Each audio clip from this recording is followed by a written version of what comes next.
শিৱসাগৰৰ প্ৰতিজন সচেতন মানুহে জানে যে কুশল দুৱৰীয়ে নিৰ্বাচনৰ সময়ৰ পৰাই যথেষ্ট সন্ত্ৰাস এই শিৱসাগৰত চলাই আহিছে। নিৰ্বাচনৰ গোটেই প্ৰচাৰৰ সময়খিনিত অনবৰতে প্ৰথমবাৰৰ কাৰণে শিৱসাগৰৰ মানুহে এটা সন্ত্ৰাসময় পৰিৱেশ দেখিবলৈ পালে। কৃষক মুক্তি সংগ্ৰাম সমিতিৰ সদৌ অসমৰ সম্পাদকক ইয়াত আক্ৰমণ কৰি আহত কৰি দিয়া হ'ল। মহিলাৰ ওপৰত পুৰুষৰ দ্বাৰা আক্ৰমণ কৰা হ'ল। গোটেই ইলেকশ্যনৰ সময়খিনি গোটেই ৰাতিখিনি বিজেপিয়ে কুশল দুৱৰীয়ে যি সন্ত্ৰাসময় পৰিৱেশৰ সৃষ্টি কৰিলে সেইটো শিৱসাগৰৰ ইতিহাসৰ প্ৰথম ঘটনাৰূপে পৰিগণিত হৈছে।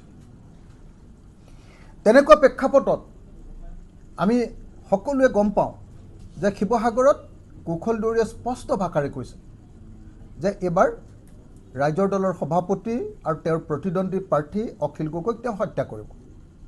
আৰু এইবুলিও তেওঁ স্পেচিফাই কৰি দিছে যে কাউণ্টিঙৰ দিনা, ভোট গণনাৰ দিনা অৰ্থাৎ 4 মে তাৰিখৰ দিনা 200 যুৱকে আক্ৰমণ কৰি মোক হত্যা কৰোৱাব। শিৱসাগৰত কাউণ্টিঙৰ দিনা কুশল দুৱৰীৰ পোহনীয়া 200 যুৱকৰ জৰিয়তে আক্ৰমণ কৰি কাউণ্টিঙৰ সময়ত, কাউণ্টিঙৰ ৰিজাল্ট দিয়াৰ সময়ত অখিল গগৈক আক্ৰমণ কৰি হত্যা কৰিব বুলি ইতিমধ্যে তেওঁৰ ঘনিষ্ঠ যথেষ্ট মানুহৰ আগত কৈছে।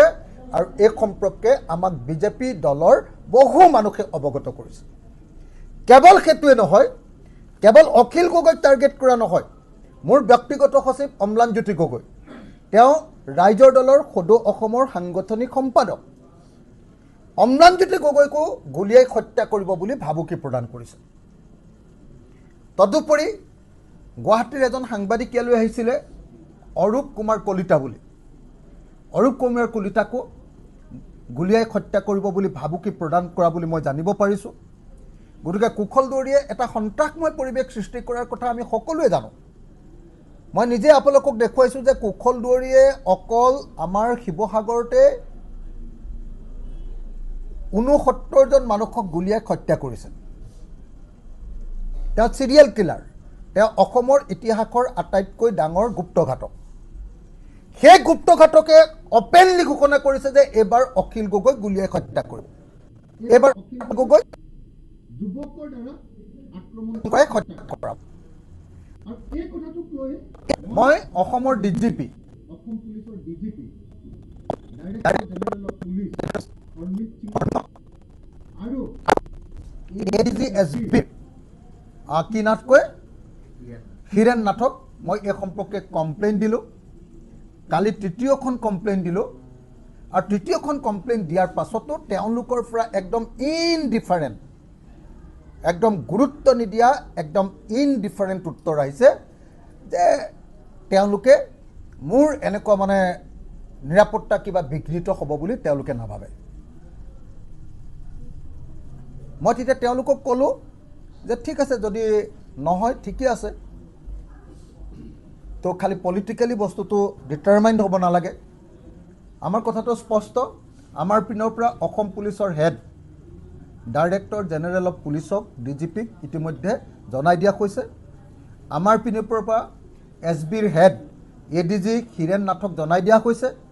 আৰু এই দুয়োজনকে 3বাৰ 3খন কাগজ দিয়াৰ পাছতো যেতিয়া এই সম্পৰ্কে কোনো ব্যৱস্থা গ্ৰহণ নকৰিলে, কালি ৰাতি মই অসমৰ হোম কমিশ্যনাৰ দিগন্ত বৰাকো এই সম্পৰ্কে লিখিতভাৱে অৱগত কৰিছোঁ। আৰু দিগন্ত বৰালৈ মই এডিজি হীৰেন নাথ আৰু ডিজিপি হৰমিত সিঙলৈ পঠিওৱা আটাইবিলাক চিঠিও পঠিয়াই দিছোঁ। তাৰ পাছত কি ব্যৱস্থা লয় মই নাজানো। এতিয়া অৱশ্যে আজি শিৱসাগৰ যেতিয়া মই আহিছোঁ, তেতিয়া শিৱসাগৰ থানাৰ পৰা 4জন মানুহ আমাৰ ঘৰৰ সন্মুখত মই বহি থকা দেখিছোঁ। কিন্তু মোক এতিয়ালৈকে কোনো ধৰণৰ আনুষ্ঠানিকভাৱে অৱগত কৰা হোৱা নাই, বা মোক কোনো ধৰণৰ আনুষ্ঠানিকভাৱে কোনো PSO দিয়া হোৱা নাই, কোনো ধৰণৰ PSO নতুনকৈ দিয়া হোৱা নাই, বা আনুষ্ঠানিকভাৱে জিলা প্ৰশাসনৰ পিনৰ পৰাও মোক জনোৱা হোৱা নাই, এছপিৰ পিনৰ পৰাও।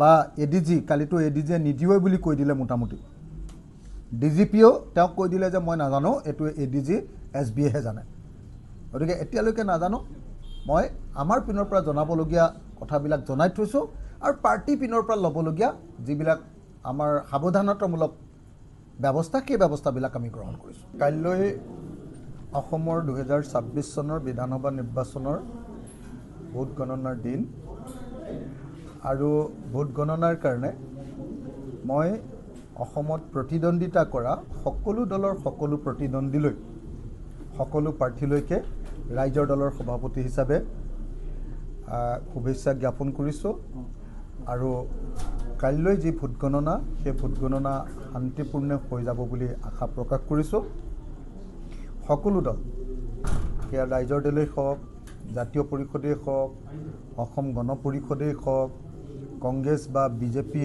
যি দলৰে নহওক লাগিলে কিয় সকলো দলৰ প্ৰাৰ্থীৰ প্ৰতি আমি শুভেচ্ছা জ্ঞাপন কৰিছোঁ আৰু আশা কৰিছোঁ যে 2026 চনৰ বিধানসভাৰ নিৰ্বাচনৰ ভোট গণনাৰ দিন অতি শান্তিৰে সৈতে শেষ হৈ যাব আৰু এই ভোট গণনাৰ দিনটো এটা শান্তিপূৰ্ণ দিনৰূপে আমাৰ ইতিহাসত থাকি যাব এতিয়া কথাটো হ'ল যে আমি বিৰোধী পক্ষই আশা প্ৰকাশ কৰিছোঁ যে 2026 চনৰ বিধানসভা নিৰ্বাচনত আমি বিৰোধী পক্ষই চৰকাৰ গঠন কৰিব পাৰিম কাইলৈ যি ফলাফল আহিব সেই ফলাফলত আমি ভাবোঁ যে 70খন আসনতকৈ অধিক আসন লৈ আমি বিৰোধী ঐক্যমঞ্চই চৰকাৰ গঠন কৰিবলৈ সক্ষম হ'ম এইটো হ'ল আমাৰ প্ৰত্যাশা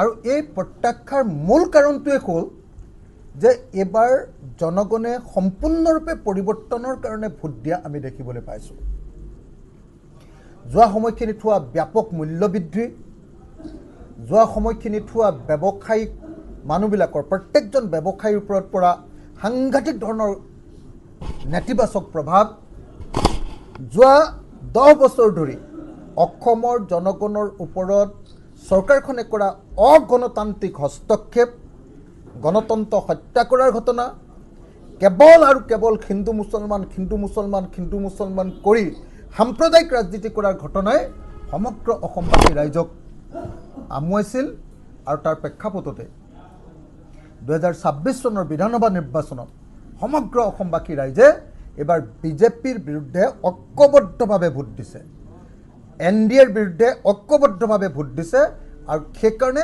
আমি নিশ্চিত ৰাইজৰ দল নিশ্চিত যে 2026 চনৰ বিধানসভা নিৰ্বাচনৰ কালিলৈ ভোট গণনাৰ পাছত কাইলৈ 1 বজাৰ ভিতৰত আমি নিশ্চিত হৈ যাম যে বিৰোধী দলবিলাকৰ চৰকাৰ হ'ব আমি আশা কৰোঁ